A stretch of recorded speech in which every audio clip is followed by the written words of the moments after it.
Olá, boa noite a todos. Vamos dar mais um minutinho só para os participantes irem chegando aos pouquinhos, ingressando na reunião, tá? Só mais um instantinho.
Olá, meus alunos. Vamos começar mais uma live hoje sobre o tema do momento, né? Exclusão do ICMS na base de cálculo do PIS e da COFINS.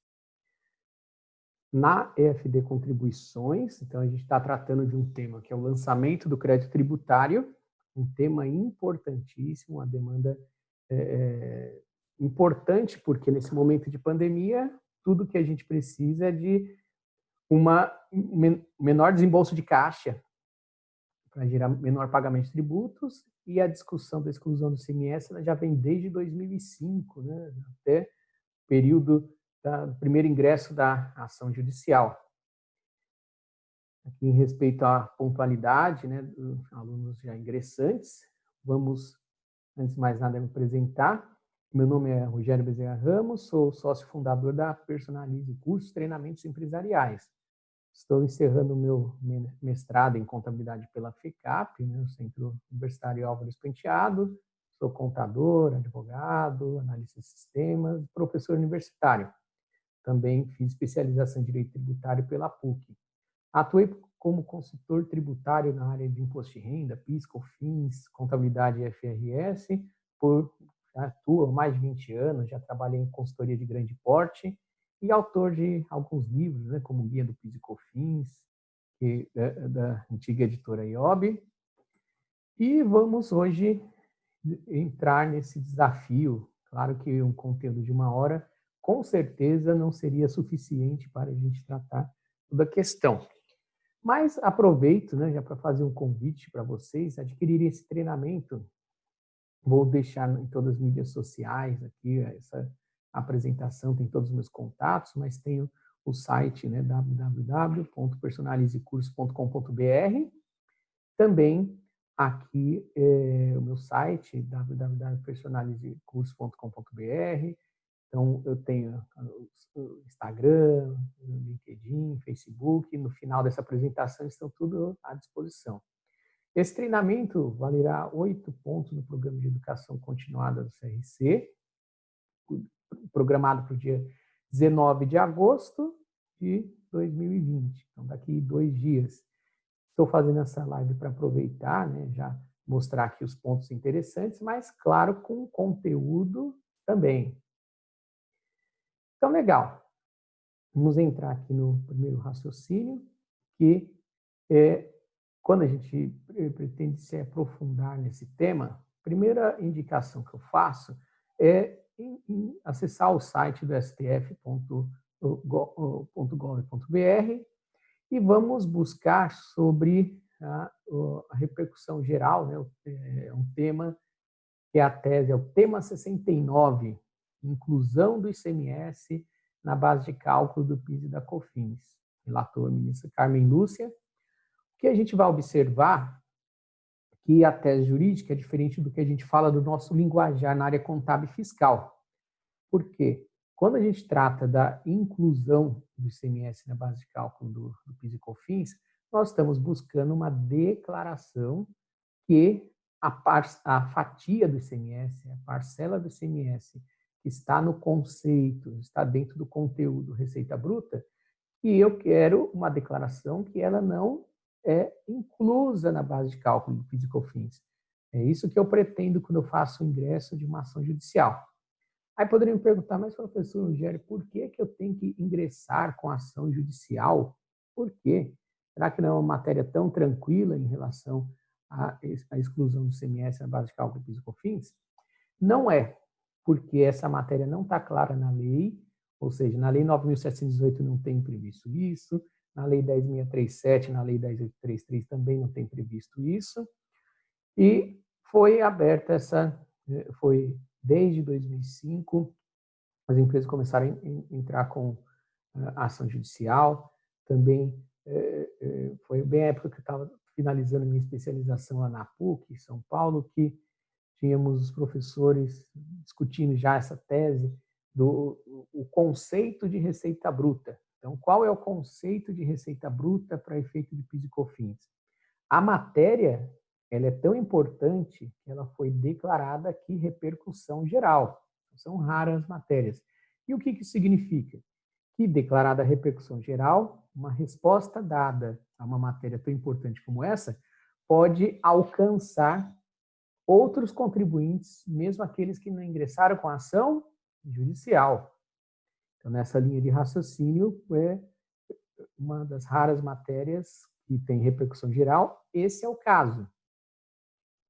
E por todos os andamentos, né, nós tínhamos previsão para novembro, dezembro de 2019, aí foi adiado para 1º de abril de 2020. Não é mentira não, hein? É verdade, foi prorrogado para 1º de abril de 2020. E nessa virada do ano, claro que de lá para cá, nós temos aqui a declaração da pandemia, né, pelo decreto 6 de 2020, e isso fez com que adiasse mais uma vez essa matéria da exclusão do ICMS à base de cálculo para o julgamento no Supremo Tribunal Federal. Também poderiam perguntar, mas essa matéria já não foi julgada? Foi, só que temos pendente um último recurso, porque a matéria não ficou completamente clara e a Procuradoria-Geral da Fazenda Nacional opôs um embargos de declaração. A gente já vai chegar lá para explicar o cabimento e o que isso interfere no meu dia a dia da área contábil e da área fiscal. É uma matéria importante que altera minha confissão de dívida, altera meu lançamento por homologação. Vamos agora rapidamente aquecer a memória e entender quais foram as duas argumentações. Então, eu tenho a fundamentação da matéria julgada pelo STF.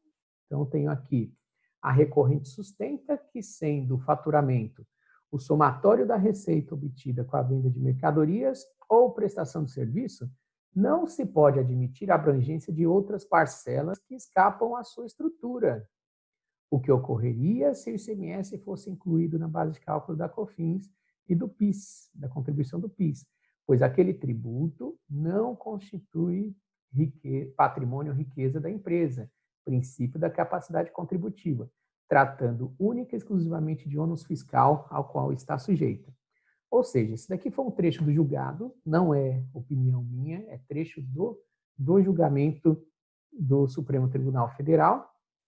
E a discussão, o núcleo para a gente entender essa matéria é que parcela da receita bruta, que a gente entende que é aquele trecho identificado como ICMS incidente sobre vendas, a discussão é exatamente em tratar que aquilo não é receita, aquela fatia não é receita. E por um princípio constitucional, que é o princípio da capacidade contributiva, esse é um princípio dos princípios no direito tributário, porque não pode recair tributo sobre algo que não represente riqueza, porque senão não tenho capacidade contributiva de dar parcela disso ao Estado, ao poder público, à União, Estados, Distrito Federal e municípios. Então, veja que a discussão dessa matéria é exatamente no seu núcleo em definir o que é receita e o que não é receita. o que deve integrar a base de cálculo do PIS e COFINS e o que não deve integrar a base de cálculo.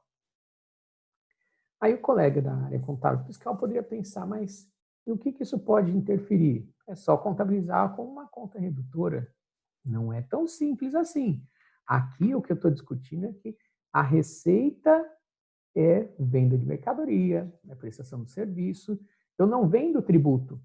Ou seja, a discussão é tão importante que nasce o tributo já deduzido dessa parcela do PIS e da COFINS.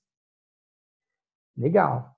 Vamos agora analisar a fundamentação da parte contrária, ou seja, a parte que até nesse aspecto já posso adiantar, perdeu. Em suma, defender que o ônus do ICMS não é receita do vendedor e simplesmente repassaria como depositário valor para o Estado, membro, a meu sentir, significa incorrer em nítido erro de perspectiva.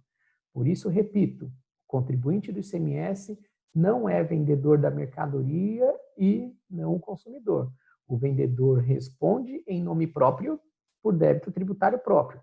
Portanto, imposto é uma despesa para o vendedor. Como toda empresa busca o lucro, todas as despesas que oneram o exercício da atividade econômica e a mais-valia são repassados para dentro do preço de vendas. O que o comprador paga, o valor que cobre suas despesas do vendedor e propicia lucro empresarial, constitui receita bruta da empresa, que é o nosso raciocínio da área contábil, da área fiscal. O que eu devo considerar é exatamente isso, que como eu vou ter a receita bruta, e ela foi calculada, né, pela minha formação de preço, que ela fosse suficiente para suportar todos os meus gastos e sobrar um lucro que é o retorno do valor investido. É esse pensamento tradicional que me conduziria a ser uma circunstância tranquila. Fala, não, imagine, isso daqui exclui da base, quando eu faço a DRE, uma excludente, né, é um imposto existente sobre vendas. Então, são duas argumentações interessantíssimas. Porém, pensando a favor do contribuinte, devo discordar. E foi nessa linha de raciocínio que nós temos aqui a tese fixada. O tribunal, por maioria, nos termos dos votos, né, da relatora Carmen Lúcia, ministra Carmen Lúcia, presidente, na época era presidente do tribunal, apreciando o tema 69 da repercussão geral, deu provimento ao recurso extraordinário e fixou a seguinte tese. Duas linhas, é o que está aqui em vermelho. O ICMS não compõe a base de cálculo de incidência do PIS e da COFINS. Vencidos o ministro Edson Fachin, Roberto Barroso, Dias Toffoli e Gilmar Mendes. Nessa sentada, o ministro Dias Toffoli aditou seu voto. Plenário, 15 de março de 2017. Ou seja, fica constituída, né, fixada a tese, tema 69, inclusão do ICMS na base de cálculo de PIS e COFINS. Ou seja, o tribunal afirma que o ICMS não compõe a base de cálculo de incidência do PIS e da COFINS. Ou seja, já reconhece que o ICMS não constitui riqueza, o patrimônio não deve incidir PIS e COFINS, que são tributos que incidem sobre a receita. Se o ICMS não é receita, se ele não é riqueza, não deve recair a tributação sobre o pedaço ICMS. É essa que é a vitória do contribuinte até o momento. Porém, lendo somente essas duas linhas, ainda não ficou claro essa aplicação, essa aplicabilidade operacional. E por isso que havia um último recurso a ser oposto, que seria aqui o caso dos embargos de declaração. E esses embargos de declaração, será que já foram apreciados? Até a presente data, não.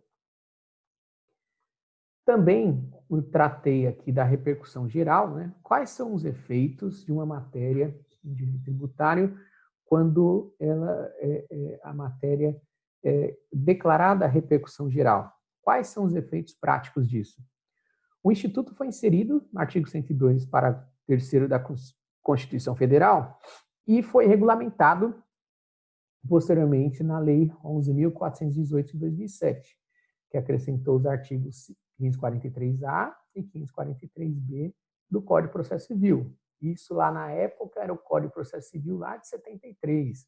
De lá para cá tiveram alterações, porque agora a gente tem um Código de Processo Civil de 2015, que é ele que comanda aqui os processos, né, processo civil, também regulamentado pela emenda 21, né, a emenda 21 ao regimento interno do STF, e foi publicado 3 de maio de 2007 e definiu aqui o marco temporal da aplicação da repercussão geral, ou seja, o CPC, que é o Código de Processo Civil de 2015, disciplinou a modulação de efeitos no artigo 927, parágrafo 3º. O que determina? Onde se lê que, na hipótese de alteração de jurisprudência dominante do STF e dos tribunais superiores, ou daquela oriunda de julgamento de casos repetitivos, pode haver modulação de efeitos da alteração no interesse social e no da segurança jurídica. Ou seja, quando a gente tem aqui uma matéria importantíssima como essa, e também outro aspecto que é a delimitação do efeito dessa vitória processual. Por quê? Ele envolve também aqui a modulação de efeitos, que é determinar a partir de quando terá o efeito dessa afirmativa, dessa decisão judicial. E a modulação dessa matéria ainda não foi declarada. Foi declarada a repercussão geral, mas a modulação ainda não. Por isso que a gente tem a seguinte consequência, de repente, para quem entrou com processo tem liminar, não para aqueles que já transitaram julgado, mas para quem entrou tem decisão liminar, ou para quem não entrou com processo e que possa valer de determinada data, daqui para frente, ou seja, ganhar e não levar. Por isso que importantíssimo a gente analisar essa matéria, para quem não ingressou com a ação, pode não ter o efeito retroativo. Então, estão vários fatores que você deve conversar com o seu departamento jurídico, ingressar com a ação e caminhar com uma matéria que, se deixar passar, é o princípio do direito. O direito não socorre aos que dormem. Se passar despercebido, a gente efetivamente vai perceber que determinada matéria você vai perder e vai continuar pagando uma tributação sobre parcela que não representa acréscimo patrimonial, não representa riqueza. Neste momento, 2020, estamos aqui dia 17 de agosto de 2020, temos a oposição de embargos de declaração, que está em andamento, ainda não foi julgado esse último recurso. O fato de o precedente firmado no julgamento do referido recurso ainda não haver transitado julgado, visto ainda pendente de apreciação dos embargos de declaração opostos pela Fazenda Pública, não obsta que a decisão proferida produza desde logo todos os efeitos próprios. E aqui, salvo o melhor juízo, o entendimento meu, né? Tal julgamento devendo, por isso mesmo, os demais órgãos do Poder Judiciário fazer a aplicação imediata da diretriz consagrada aqui no tema em questão, consoante entendimento jurisprudencial prevalecente no âmbito da Suprema Corte. De forma consubstanciada e contundente, todos os votos dos ministros do STF, formadores da tese vencedora da inconstitucionalidade, recaíram sobre a parcela mensal a recolher a ser excluída da base de cálculo do PIS da COFINS. Aqui começa a confusão, porque recair sobre a parcela mensal do CMS a recolher poderia me conduzir ao raciocínio do débito menos crédito. E nós observamos que a decisão foi recaindo em parcela da minha receita, parcela do meu valor representativo de ICMS a recolher. Aqui não tem previsão da discussão contemplar excluir o ICMS da compra. Essa aqui é a discussão. Muitos ingressam com a ação errada, porque não é o tema que subiu até o Supremo. A discussão é sobre o conceito de receita bruta. Em nenhum momento ele fala aqui em aquisição. Mas podemos ter o efeito decorrente, tivemos aqui manifestações da Receita Federal pensando de forma contrária, mas não está dentro do processo. O acórdão realizado sobre o rito de repercussão geral, que o acórdão seria discussão, o fruto de toda aquela discussão desse colegiado de 11 membros do Supremo. E com isso faz com que eu tenha 3 grupos de contribuintes, basicamente 3 perfis. Primeiro grupo, ação judicial transitada em julgado, ou seja, quem entrou com o processo lá atrás e antes da declaração de repercussão geral, conseguiu o trânsito em julgado. Já tem a decisão transitada em julgado que não cabe mais recurso e não pode ser alterada, né? Porque senão prejudicaria o princípio da segurança jurídica. Você não pode alterar uma decisão que não cabe mais recurso, exceto uma ação rescisória no prazo de 2 anos. E que aqui não é o caso, porque tecnicamente está perfeita a matéria. E posterior foi declarado repercussão geral, mas ela não tem efeito retroativo. A visão que nós temos, né, em face do recurso extraordinário 574.706, Paraná, do STF, iniciou o processo no Paraná e foi parar no STF, o contribuinte deve observar o seguinte, conforme o caso em que se enquadre. O pensamento que a Receita Federal introduz, aqui até a Fazenda Pública discute, é que para ele fica muito claro que deve se separar a base de cálculo, deve recair as alíquotas sobre essa base de cálculo, ou tratamento tributário, CST, Código de Situação Tributária, definidos pela lei tributária, só são aplicáveis à escrituração se não houver limitação temporal dos efeitos da decisão judicial. O primeiro perfil de contribuinte que a gente vai ter é esse daqui, ação judicial transitada em julgada ou decisão judicial. O teor da sentença será aplicado em relação aos fatos geradores que se referirem à escrituração, ou seja, da data da determinação judicial, processo transitado julgado, não cabe mais recurso, a esse contribuinte ele não perde mais esse direito conquistado. Ingressou com a ação judicial e conquistou esse direito. Tem um segundo grupo, que seria aqui ação judicial sem trânsito em julgado. Então, nós temos contribuintes que ingressaram com a ação judicial sem o trânsito em julgado e pode ter uma decisão, uma liminar, né, uma decisão provisória.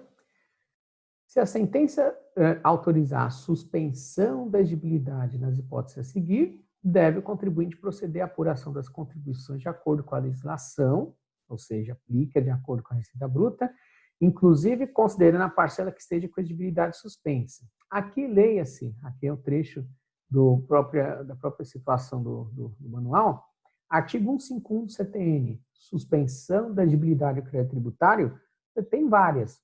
Ou o juiz pode determinar que ocorra um depósito judicial para garantir o juízo, ou uma liminar mandado de segurança, ou uma ação cautelar.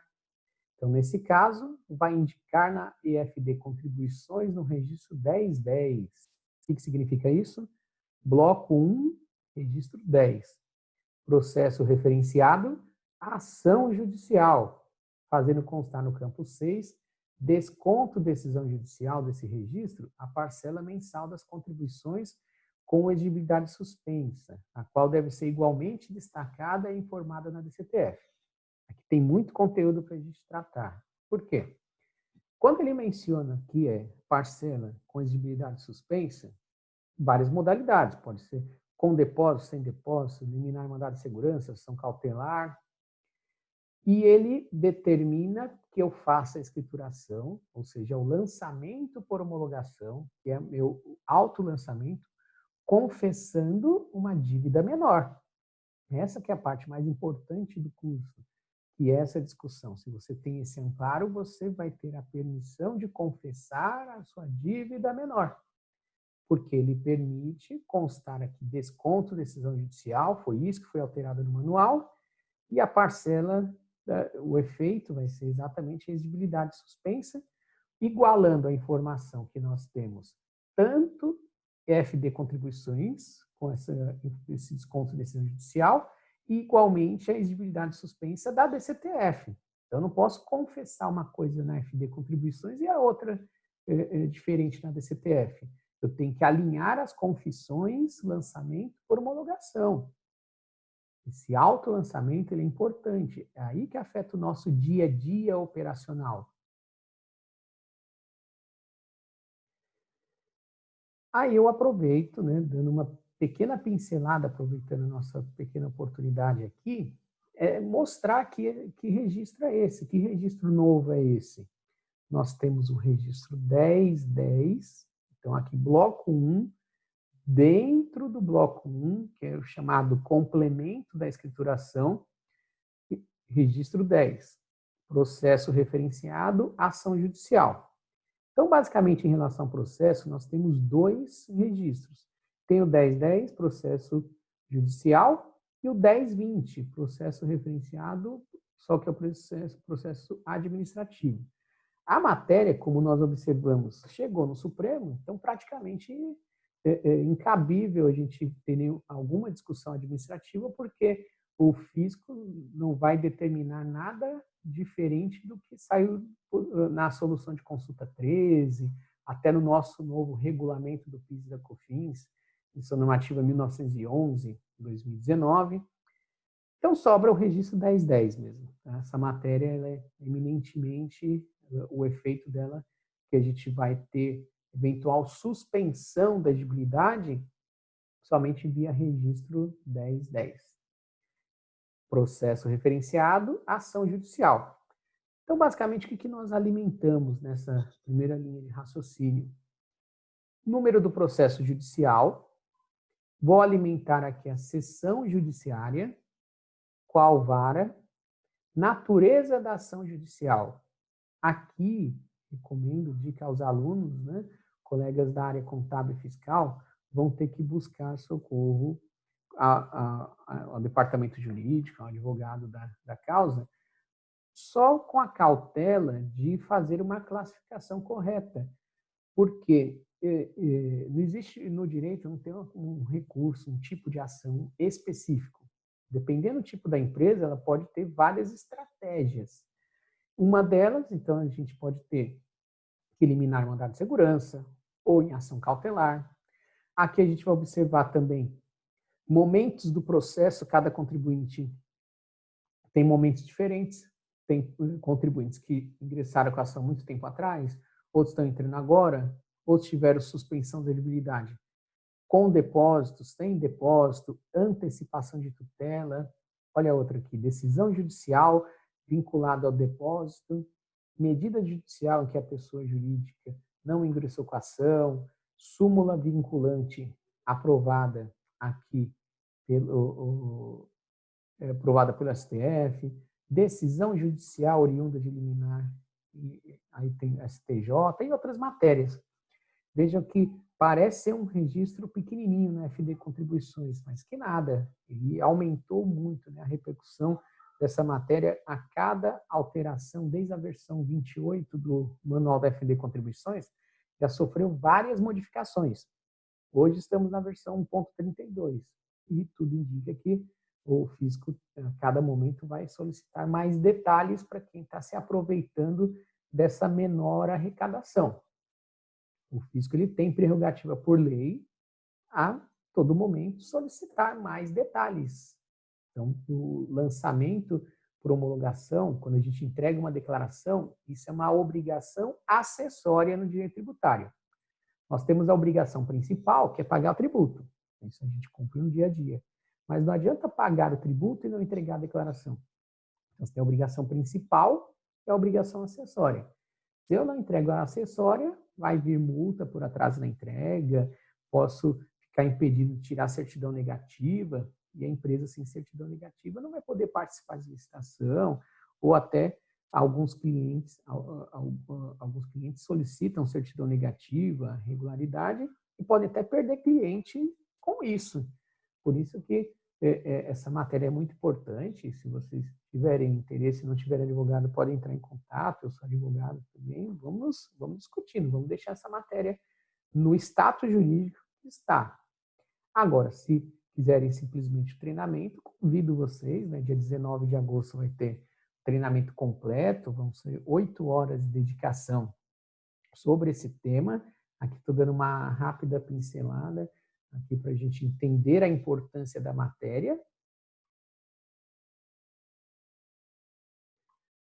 Nesse segundo grupo, o acordo realizado sobre o rito da repercussão geral, a suspensão de parte do valor das contribuições decorrente exclusão do ICMS na operação de venda de bens, então o efeito dessa suspensão da elegibilidade vai ser nesse montante, na operação de venda de bens ou serviços. Que serviços? A receita de serviços de transportes né, receita de serviço de comunicações, que estão dentro da materialidade do ICMS. Ou também a suspensão de qualquer outra matéria julgada. Agora, o governo, reconhecendo que algo ele perdeu, entrou com embargos, mas já sabe que perder completamente a matéria, ele luta em não perder totalmente a matéria, mas reconhece que o contribuinte alguma coisa ganhou. E começou a fazer alteração, isso já vem desde lá do começo, né, final de 2018, logo quando foi julgada essa matéria, teve alteração do manual para a partir de janeiro de 2019 e agora uma última alteração para apuração a partir de janeiro de 2020, recomendar aqui o manual informar nos campos 12 a 19 do campo 5 desse registro, e deve aí a pessoa jurídica apurar as contribuições de acordo com a legislação aplicável, inclusive considerando a parcela que esteja com exigibilidade suspensa. E detalhar num registro novo, que é o registro filho 1011, detalhamento das contribuições com exigibilidade suspensa, a parcela das contribuições com exigibilidade suspensa, a qual deve ser igualmente destacada e informada em DCTF. Ele cria mais detalhes a serem considerados para a matéria de exclusão do ICMS na base de cálculo PIS e COFINS, no lançamento, na preparação mensal da EFD Contribuições. Um exemplo prático aqui de preenchimento, então, temos aqui o registro 1010, processo referenciado à ação judicial, número do processo, indicar que a sessão judiciária, segunda vara, natureza da ação judicial. Aqui, por exemplo, né, decisão judicial transitada em julgado a favor da pessoa jurídica. Então, nesse exemplo de preenchimento, temos um contribuinte que foi contemplado por uma decisão favorável, também demonstrando que a lei não foi alterada, ele mudou de comportamento apoiado numa decisão judicial. Se não fosse, se tivesse alterado a legislação, não precisaria ter entrado com ação judicial, nem teria sido conhecida, nem reconhecida judicialmente. Então, nós temos o efeito, porque quando eu preencho uma FD Contribuições, eu preencho de acordo com a lei. E vou mostrar essa redução, esse efeito que vem por determinação judicial. Consegui convencer o juiz, argumentando, apresentando provas, e esse registro ele vai demonstrar exatamente essa possibilidade. Descrição resumida dos efeitos tributários. Exclusão do ICMS na base de cálculo do PIS e da COFINS. Data da sentença, hipoteticamente, né, 4 de abril de 2018. Salvei esse registro, que é classificado como registro pai, dando a estrutura do meu ajuste. Posteriormente, eu vou ter um registro filho, que é esse introduzido a partir de janeiro de 2020, processo referenciado, chave do documento, participante. Olha só, se ele está indicando participante, é o nosso registro que tem lá no bloco 0, lá na FD Contribuições, que eu devo informar participante a participante, ou seja, cliente a cliente, fornecedor a fornecedor. Esse aqui é o meu conceito de participante na EFD Contribuições. Também o código do item, por item, que eu tenho a receita, Então, receita de parafuso, receita de prego, receita de caldeira. Então, depende dos itens que eu vendo, que está lá no meu cadastro de itens. Data da operação, valor da operação. CST do PIS, Código de Situação Tributária, base de cálculo do PIS, alíquota do PIS. Valor do PIS, CST da COFINS, ou seja, Código de Situação Tributária, base de cálculo da COFINS, valor da COFINS. E aqui, depois de explicar o meu efeito tradicional do PIS e da COFINS, o meu Código de Situação Tributária também tradicional, veja o que ele vem acrescentar. Código de Situação Tributária do PIS conforme decisão judicial. Base de cálculo do PIS conforme decisão judicial.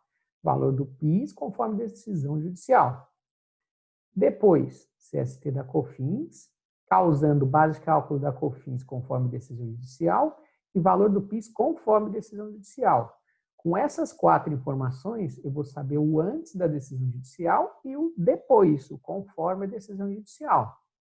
E aí que o governo vai saber, por documento fiscal, por item, por CST, o efeito da decisão judicial, analiticamente falando, dentro da sua obrigação acessória, dentro da sua EFD Contribuições. Veja a profundidade do detalhamento dessa informação a ser entregue ao fisco, a partir da competência de janeiro de 2020. E aqui eu fecho aqui um terceiro perfil de contribuintes, digamos assim, que são aqueles que, sem ação judicial, não entraram com processo administrativo, ação judicial, não tem decisão transitada de julgado, não tem liminar, não tem nada. Só está aguardando desfecho, é um contribuinte um pouco mais conservador. O que ele vai sentir no bolso? Quando sair a modulação de efeitos, que ainda não saiu, será definida a partir de quando e quem será afetado pela decisão, devendo o contribuinte proceder à apuração das contribuições conforme a legislação aplicável, por falta de previsão legal. Ou seja, quem ingressar com a ação judicial vai ficar aguardando, quem sabe saia isso ano que vem, ou sai lá em 2022. Enquanto isso, você vai recolher o PIS e COFINS que incide sobre a receita cheia, vai recolher a mais e não pode mudar o comportamento. Então, temos esses efeitos, né, esses perfis, em virtude aqui, Lei 9868 de 69, artigo 27 e 28, Lei 13.105 de 2015, que é o Código de Processo Civil, e o Guia Prático da FD Contribuições, versão 1.32. Então, nessa linha de raciocínio, já dei a resposta na prática, né? Aqui o preenchimento da FD Contribuições claro que envolve muito mais detalhes que isso vai ter completo no meu curso depois de amanhã, dia 19 de agosto de 2020. Mas para perceber o aumento de trabalho que os contribuintes vão ter para ter direito a esse benefício, vejam que é bem grande. Análise por cliente, por item. Mas vendo que a Receita Federal observando, né, o governo reconhecendo que perdeu parte disso, o que ele fez? Antecipou e editou uma solução de consulta interna. Então, a gente tem a solução de consulta interna da Receita Federal do Brasil. Qual que é a validade e aplicabilidade? Em decorrência de várias manifestações equivocadas sobre a solução de consulta interna 13, dia 18 de outubro de 2018. Veja que interessante. Logo após a decisão aqui do Supremo, nós temos aqui um esclarecimento publicado em Diário Oficial. Antigamente, solução de consulta interna não era publicado em Diário Oficial. Atualmente mostra qual é o comportamento que a fiscalização deve ter, ou seja, mesmo que o fiscal não concorde, ele deve operacionalmente aplicar a solução de consulta interna COSIT 13. Por quê? É o princípio de direito administrativo, é o princípio da vinculação do ato administrativo. Por mais que o fiscal não concorde, mas ele numa fiscalização, ele deve seguir esse procedimento administrativo, sob pena de responsabilidade. E o que a solução de consulta 13 traz em seus termos e fundamentos, nos limites contidos na visão dela, né, no recurso extraordinário 574/706 do STF. Trecho também na solução de consulta, não é opinião minha, aqui é só para destacar e a gente ir direto ao assunto. Portanto, o entendimento prescrito na solução de consulta interna, número 13 de 2018, no qual indica que a parcela a ser excluída da base de cálculo das contribuições venha a ser o valor mensal do ICMS a recolher. Está perfeitamente alinhado, convergente e harmonizado com o entendimento pontificado pelos votos do ministro STJ. Salvo o melhor juízo, confusão, porque se tivesse alinhado, não precisaria de embargos. Então, aqui ainda há dúvida, por isso que foi aceito os embargos. Formadores da tese vencedora, uma vez que o CMS é passado aos cofres públicos, não é receita da pessoa jurídica e, por conseguinte, não compõe a base de cálculo das contribuições. Então, eu teria aqui o efeito, né, como a gente já ilustrou, CST do PIS, de acordo com a lei, CST da COFINS, de acordo com a lei. CST do PIS conforme decisão judicial e da COFINS conforme decisão judicial. E o que ele determina, que, por exemplo, se eu tenho aqui a CST 06, ela é a alíquota zero. Então, eu vou ter aqui destacado uma diferença de alíquota zero que eu não posso aproveitar. Porque trecho da solução de consulta 13, item 54. Cada estabelecimento da pessoa jurídica, contribuinte ICMS, apura em escritura a parcela de ICMS a recolher no período no campo 13, no registro E110, ou atual ou eventual saldo credor a transportar para o período seguinte no campo 14 do E110. Item 55. Todavia, todo o montante do ICMS a recolher no período não está necessariamente escriturado no E110, apuração do ICMS operações próprias. Caso a legislação estadual de alguma unidade da federação venha a prever ou estabelecer que, em relação a determinadas operações, como o caso alcançados por algum benefício fiscal, a correspondente apuração e escrituração do ICMS seja efetuada em separado, pode o contribuinte, pode a escrituração fiscal da pessoa jurídica também contemplar parcelas dos valores do ICMS a recolher no registro 1920, bloco 1, registro 920, sob a apuração do ICMS, no referido registro da apuração em separado do imposto, o montante do ICMS a recolher também passível de exclusão da base de cálculo do PIS e da COFINS está escriturado no seu campo 11. Então, está procurando se alinhar uma informação do que procurando alinhar uma linha de raciocínio da apuração do ICMS. Então, para eu preencher a FD contribuições, tem que primeiro apurar a FD do ICMS? Então, não tem previsão disso. Mas é o conteúdo da solução de consulta 13.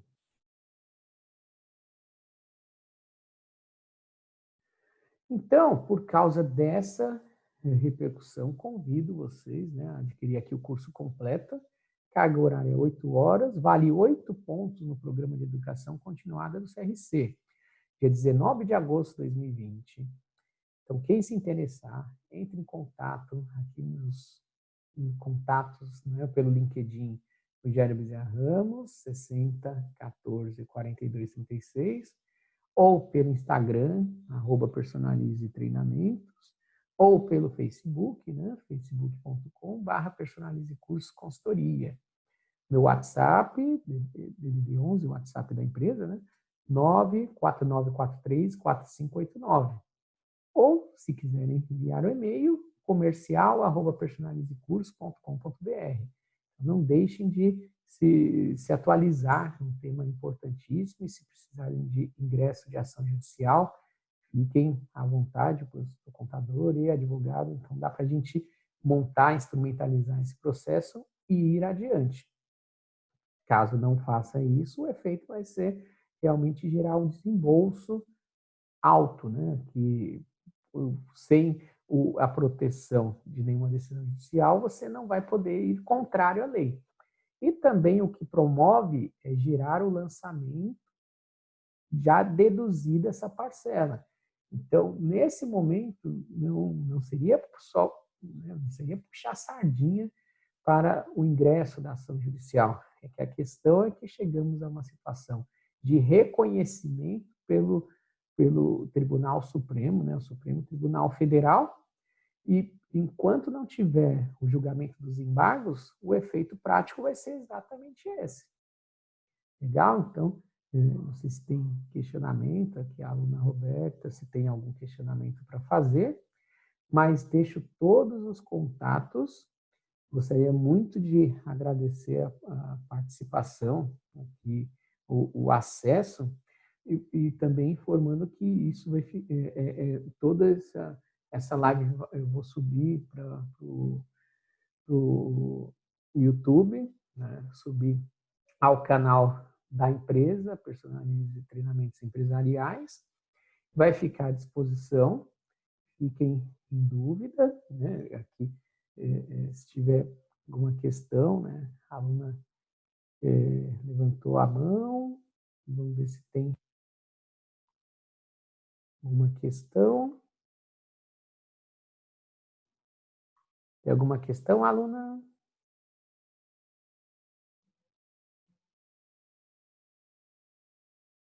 Acredito que não, né? Só testou, só levantou a mãozinha.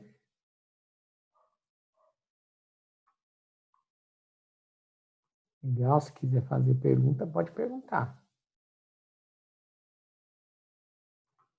Aqui, nosso site, né, personalizecurso.com.br, capacitadora do CRC, capacitadora 00178, no site do CRC São Paulo, mas pontua em qualquer lugar do Brasil, mediante o CFC. Então, antes de abrir a turma, a gente primeiro insere no sistema, só é ministrado o curso efetivamente inserido previamente no site do CRC-CFC. Legal? Então, agradeço muito essa oportunidade aqui como fundador da empresa, agradeço aqui a participação e até uma próxima. Acompanhe a programação no nosso site. Qualquer dúvida, entre em contato aqui no nosso WhatsApp. Legal? Até uma próxima. Deixa eu interromper aqui o compartilhamento. Muito obrigado e até uma próxima. Aqui, aproveitando também, convidar os alunos. Nossa programação tá cheia esse mês de agosto de 2020. Tem dia 21 de agosto o curso da ECF, Escrituração Contábil Fiscal. Tem treinamento dia 25 de agosto, que é Perdecomp tradicional versus Perdecomp web. Tem dia 26 de agosto, Planejamento Tributário Empresarial 2020. Então, tributação federal, cuidados, cautelas, vantagens entre lucro real, presumido, arbitrado, simples nacional, cumulativo, não cumulativo. Então, entre em contato, peça seu orçamento, para treinamentos em company também. Legal? Então, obrigado, até a próxima.